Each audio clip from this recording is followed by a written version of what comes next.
Գյուրջան Կասկադ 60 ամիս փուլային վճարում բազմաթիվ առավելություններ։ Հարգելի գործընկերներ,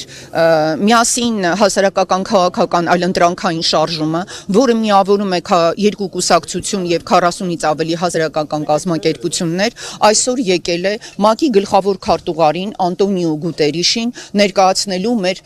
դիմում հանրագիրը եւ պահանջագիրը։ Մենք կարծում ենք, որ ՄԱԿ-ի հայաստանյան գրասենյակը պետք է չափազանց արագ այս հանրագիրը ներկայացնի, որովհետեւ ինչպես արդեն հրապարակել է Լուիս Օկամպո Մորենոն, բայց աղբյուրների հիման վրա իր հետաքննությունը, այս թվականի փետրվարին ՄԱԿ-ի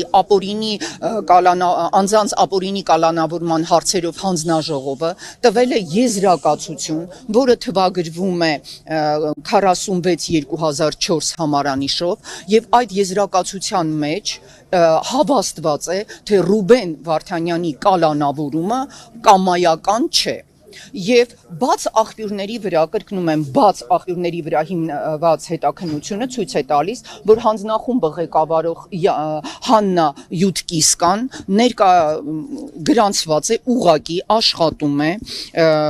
Սոկար ընկերության, իսկ Սոկար նավթային ընկերությունը Ադրբեջանի պետական ընկերությունն է, նրանց իրավական շահերի պաշտպան։ Այսինքն ինքը ուղղակի իրավաբան է, որը պաշտպանում է Ադրբեջանի պետական ընկերության շահերը։ Նա ունի ուղղակի առնչություններ եւ ֆինանսական հարաբերություններ Ադրբեջանի հետ։ Դրան գումարվում է այն, որ նրա ամուսինը ադրբեջանական արմատներով ուկրաինացի քաղաքական գործիչը քանիցս հրապարակային մամուլում եւ 20 թվականի 44-օրյա պատերազմի ժամանակ եւ դրանից հետո հայտնել է իր ուղղակի աջակցությունը եւ ջատագովել է Իլհամ Ալիևի կողմից սկսած այդ ռազմական ահաբեկչությունը եւ զավթողական պատերազմը։ Այսինքն ինքը բաց արտահայտվել է ադրբեջանական շահերի օգտին։ ՄԱԿ-ի կանոնակարգը պահանջում է, որպիսի շահերի բախում ունեցող անձինք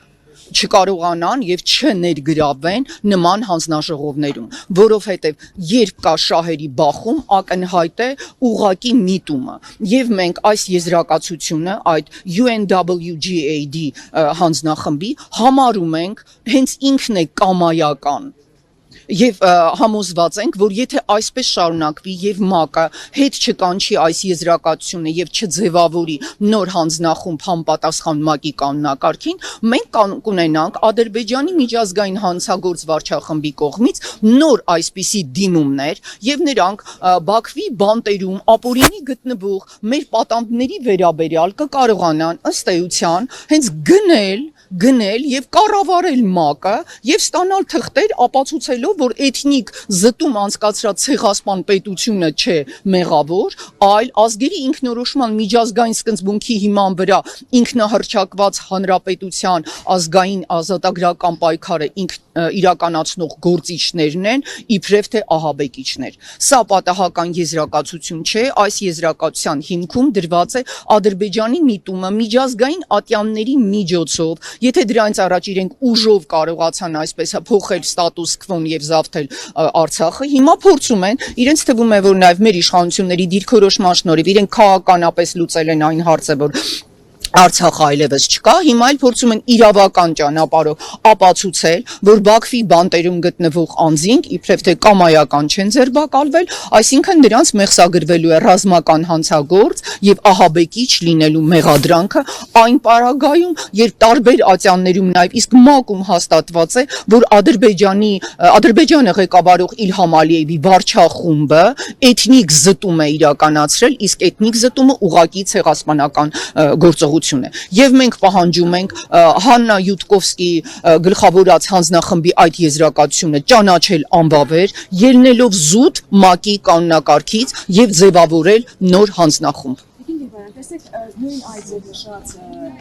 գործընթացի հետևում պետություն է կանգնել, Ադրբեջան պետությունն է կանգնել պետական քաղաքականությամբ։ Հիմա եթե մեր դիրքորոշման հետևում միայն հասարակական եւ քաղաքական շարժումներն են, բայց ոչ պետությունը, մենք ինչ կարող ենք շահել, մենք ինչ արդյունքի կարող ենք հասնել։ Դուք շատ ցավալի հարց եք տալիս, որովհետեւ առաջինը այս եզրակացության հետ կապված պետք է արձագանքեր Հայաստանի Հանրապետությունը։ Երբ Հայաստանի Հանրապետություն ասելով ես ես նկատի ունեմ մեր գործադիր իշխանությունը, ամբողջ կառավարությունը, արտգործնախարարությունը, ՄԱԿ-ի հայաստանյան ներկայացուցիչը, արդարադատության նախարարը եւ նաեւ մարդու իրավունքների պաշտպանը, որովհետեւ Բաքվի բանտերում գտնվող բոլոր մարդիկ Հայաստանի Հանրապետության քաղաքացիներն են։ Մեր պետության առաջնային նպատակը պետք է լիներ պաշտպանել իր քաղաքացիների շահերը ակնհայտ ապօրինությունից։ Մենք ինչ ենք տեսնում Իսրայելի եւ մյուս պետությունների օրինակով, նրանք յուրաքանչյուր քաղաքացու համար դիմում են ամեն միջոցի։ Այո, պետք է արձանագրենք, որ մեր պետությունը լռում է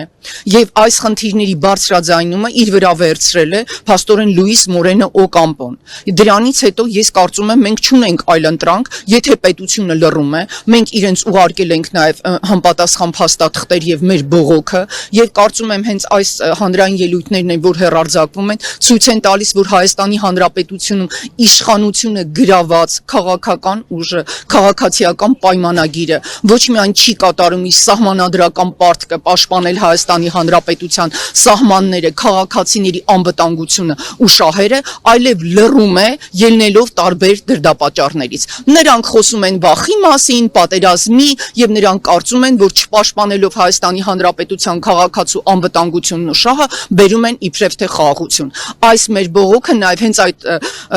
կեղծ խաղաղության դեմ բողոքի նշան է, ամոթ նաև մեր կառավարությանը, որ լռում է, որը եւ ոչինչ չի անում, բայց եթե կառավարությունը լռում է, դա չի նշանակում, որ մենք պետք է մտածենք, որ թույլատրելի է։ Արժևում ընտրություններ են կամ այլ միջոցառումներ են, եւ Հայաստանի Հանրապետության բոլոր քաղաքացիները եւ միջազգային կառույցները պետք է իմանան, որ Հայաստանում կան ուժեր եւ ամենակարևորը քաղաքացիական հասարակություն, որը պաշտպանում է իր շահերը, իր սահմանադրական իրավունքները։ Այսինքն, եթե մեկը լռում է, դա նշանակում է դու պետք է վերցնես այդ արդարության համար պայքարի դրոշը եւ գնաս առաջ, եւ ոչ թե հաշտվես։ Իրավիճակը փոփոխելի է, այսօր այդպիսի մարդիկ են իշխանության, դա նշանակում է մենք պետք է հասնենք նրան, որ իշխանության կան մարդիկ, ովքեր պաշտպանելու են Հայաստանի Հանրապետության անվտանգությունը, որը ամենից առաջ մեր քաղաքացիների անվտանգությունն է եւ կյանքի ապրելու իրավունքը։ Երեք մենք հնարավորություն ունենք շարժել շեֆում բարձրացնել, այսինքն Իլյանա Ստաշինյանի ասում, եւ մինչեւ հիմա մենք զուգահեռ համեմատություններ կարող ենք տանել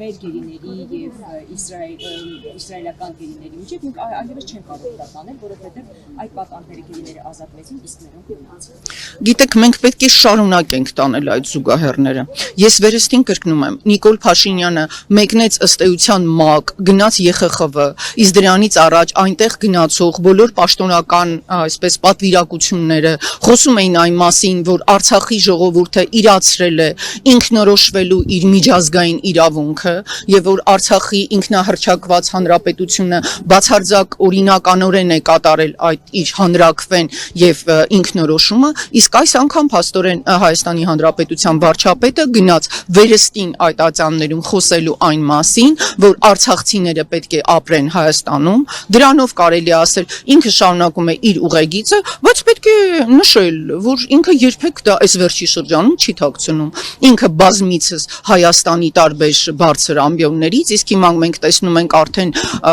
գրեթե մեկ ամիս է Հայաստանի Հանրապետությունում այսպես պահերով է գտնվում եւ գնում է տարբեր միջազգային ատյաններ,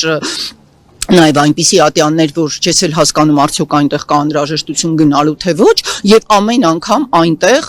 պաշտպանում է ըստ էության ադրբեջանական տեսակետը։ Դա իր դիրքորոշումն է։ Կարծում եմ ինքը ասել է, որ իրենք գնում են 26 թվականին հերթական այսպես խորհրդարանական ընտրություններին, ինքը գնում է դրանով, որ պաշտպանելու են Ադրբեջանի այդ տեսակետը, որ փաստորեն ազգերի ինքնորոշման միջազգային սկզբունք իր համոզմամբ գոյություն չունի։ Այո, ինքը առ ոչինչ է դա հայտարարել եւ դա իրենց քաղաքական թիմի դիրքորոշումն է։ Լավ է, որ հիմա այլևս չեն ասում, որ Արցախը Հայաստան է եւ վերջ եւ 21 թվականի ընտրություններին, եթե այդ ծրագիրը կարդում եք, այնտեղ իրենք պատրաստ էին լինել Արցախի ժողովրդի անվտանգության երաշխավորը, Հայաստանի Հանրապետության սահմանների երաշխավորը, խոսում էին անջատում հանուն փրկության ծրագրի մասին, իսկ հիմա երևի այս ընտրություններին կգնան հենց այս ծրագրով, որ Ադրբեջանի կամքը դա սրբություն է, Ադրբեջանի կամքը դա խաղաղություն է։ Նրանք կարծում են Ես կարծում եմ ինչպես մենք ունենք առերևույթ այսօր հիմնավոր փաստեր, որ Հաննա Յուդկիվսկան վերցրել է Ադրբեջանից փող եւ ՄԱԿ-ին ներկայացրել է այսպիսի փաստաթուղթ։ Մենք պետք է քայլ առ քայլ մեր հասարակության հետ գործ ունենանք, այս խնդիրը նաեւ եւ հայաստանյան, իհարկե այս պարագայում նաեւ վերհայաստանյան խնդիր է եւ ցույց տանք, որ այն քաղաքական ուժը, որ հրաժարվում է Հայաստանի Հանրապետության քաղաքացու անվտանգությունից, դե դուք կհիշեք, չէ, իրենք եկան եւ ընդունեցին քաղաքացու օր։ Այդպես էր էլի, փաստորեն պարզվեց միայն այդ օրը իրենք կարող են հիշել Հայաստանի Հանրապետության քաղաքացուն, իսկ մնացած օրերին իրենք թույլ են տալիս, որ Հայաստանի Հանրապետության քաղաքացուն խոշտանգեն Ադրբեջանի բանտերում միայն այն բանի համար, որ ինքը իրացրել է միջազգայինորեն ճանաչված ազգերի ինքնորոշման սկզբունքը եւ ուզեցել է փրկվել ցեղասպանությունից։